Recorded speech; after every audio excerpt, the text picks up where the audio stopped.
Right then, so you're here to talk about Broken Shield, which is your new RPG based on some books which you wrote beforehand. Yes. What can you tell us about Broken Shield? What's the setting? What's the rule structure like? What's the game like? Okay, so the setting is sci-fi noir, futuristic London, and the characters are all, you play superpowered characters called Echoes, whose key thing is that immediately in the game they're immensely powerful, can do pretty much whatever they want, but every time they use their abilities, they burn up some of their life permanently.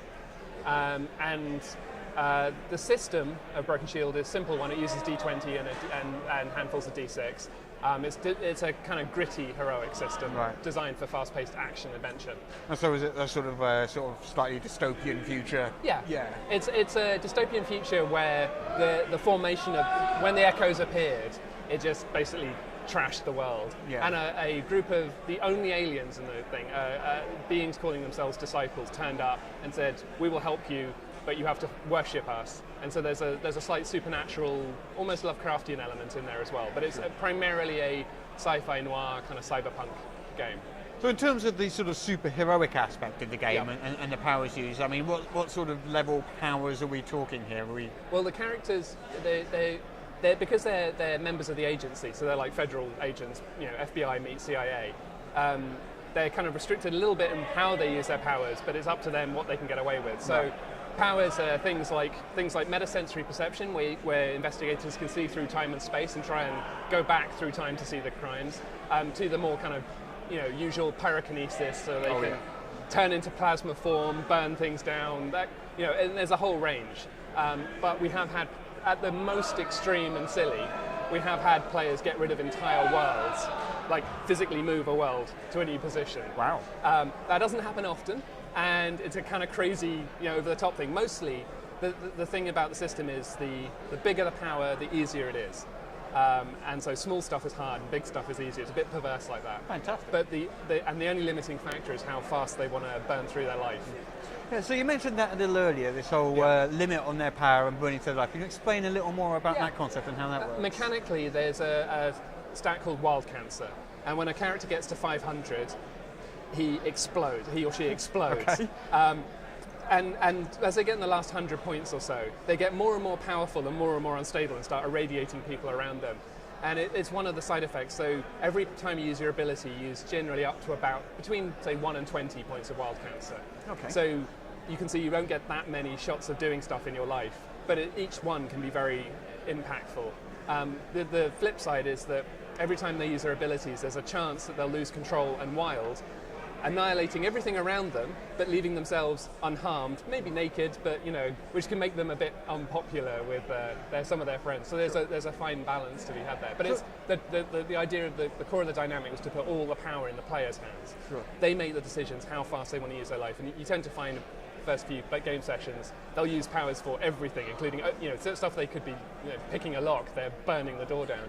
But later on, they start going, I've used up an awful lot of my life, so I'm going to try and find some more subtle ways. But every player character is pretty much doomed to end in that way. Well, some players, a lot of characters are Echoes. Others choose to take Sliverware, which is your cyber implants, your nanowares, your bio gene sculpting, that kind of stuff. So, and that's makes them more powerful in a day-to-day sense, but don't have the kind of godlike kind of abilities, and it's a trade-off, really. Sure. Yeah. So for the ones with the powers who are going to sort of die off of their power usage, what's the sort of typical length of play you're going to get out of a character?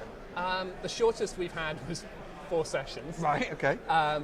But the longest we've had, there's been a character who's been played in previous versions and who's been going for 15 years now. Oh, right. Okay. He just chooses to use it very precisely, in very careful things. But there's no cure, and it's one of those... There's no way to reverse or slow down the effect? There are rumours that you can make a pact with a disciple, one of the godlike creatures, and to become an avatar of theirs, and they may be able to help you on that, but that's really very much a devil's bargain. And one character did it, and they regretted it and spent the next sort of few years of in game time trying to reverse the decision and escape from the bind they were in. They went from the frying pan to the fire. So the game is based on some novels which you wrote previously. Can you tell us a small bit about the books, the story, the characters? So the game is set at the beginning of The Wild Hunt, which is my first full novel. And they're sci-fi noir books also set in London. I'm perverse. It's set in a big interstellar universe, and I've got, there's 12 source books coming out in the next year and a half, which mostly are written. But although it's set in a big interstellar universe, I'm perverse. I set it on Earth, and more specifically than that, in London, and often just in Soho. Hey. So I kind of... what Doctor Who does most of the time. Well, exactly. I want the universe is very important. There's a kind of organic universe that has depth. And the first novel, The Wild Hunt, is about a missing persons case that spirals out of control and becomes a big conspiracy involving, the fates of entire worlds. And the second novella I wrote, Dead Angels, is a more personal story set as a prequel for one of the characters, which is really a story about solving a murder, and a girl turns up dead dressed as an angel, and it's about music and love and murder and deceit. It's just it's a sweet little melancholy tale, but The Wild Hunt's kind of more action adventure-y. So at the moment it's just the two. Yeah, my third novel, The Firestorm Conspiracy, comes out in March, right. Along with the next two supplements for the RPG. Okay, I was just about to move on to that actually. Sort of support for the RPG. Yeah. What can we expect in terms of supplements, adventures? Well, I've already written 12 supplements. Oh right, okay. I've written. My plan was, because I spent many years running a computer games company, I developed the game along the same lines. And when I came to release it, I wanted to hone it down to just really focused books. So the first book is about London and the agency, but then we've got books about playing in the London Metro Police, books that flesh out more about echoes and more abilities, books that deal with the disciples and their politics and things like that. So I'm fleshing the elements out bit by bit. But the idea is to I've written millions of words for this area, but just to just really hone it down and just get the essential stuff that's has that kind of excitement and has a kind of tight cohesion to it, because it is supposed to be an action-y oriented, gritty, heroic game. So if you were to the elevator pitch, what would you say to someone? Well, in Broken Shield, you get to pay agents who work within the rules most of the time, but get to kick down doors and break the rules as much, whenever they can get away with it. You do play part of that government side. It's very much about investigating crimes, but with that extra element of having the superpowers and things like that. They're not four-coloured costumed heroes. These are regular people who are dealing with difficult situations, but just happen to have these other abilities, and they're a curse as much as a blessing. So it's my readers have compared the novels to works by Jim Butcher, like Dresden Files, Richard Morgan with like Altered Carbon. It's that kind of thing. If you like your sci-fi noir with a touch of cyberpunk and some superpowers, that's where you go. And the adventures are fun, deal with all sorts of levels. They go from the deadly serious to the ludicrously insane and giggle worthy. So and I'm putting out free adventures and I'm supporting it. I mean, my idea is to build the universe. So it's what excited me when I was younger were things like Dune. You read the first Dune book, and then you go off and read the encyclopedia and you read all the other books, and you kind of throw yourself into the universe, and that's what I'm building up here. So this is a labour of love that I'm going to continue to build up, for the next 20 years. So this is a reading from The Firestorm Conspiracy, the sequel to The Wild Hunt that's released early 2014. I'm just literally finishing writing it now. Okay. It's off to the editors at the end of the week. So. Whenever you're ready. I was going to read from the prologue. So, prologue, Steel Year 2426, Day 0, Night. He stared at the coffee cup. Several dried drips of coffee marred its reflective white surface. The ceramic picked up the broad strokes of the light pouring in through the window. Colours were distorted along with shapes. The steam rising off the coffee further distorted the reflections inside the cup. The changing patterns, they fascinated him. They gave him a view into another world. His mind in a quiet meditative state, he considered the differences in the reflected world. What was changed? Had events played out along alternate paths into space? Then, with a sense of shock, he realized something. He couldn't see himself in the reflections. Dark thoughts rushed to the surface of his mind before he could stop them. Good. Without me, there is no pain. The flashing red and blue lights of a passing Metro Police car, speeding by, cast the reflections into chaos, distorting and stretching everything. Like an echo, he thought bitterly. Even the word made him taste his own bile.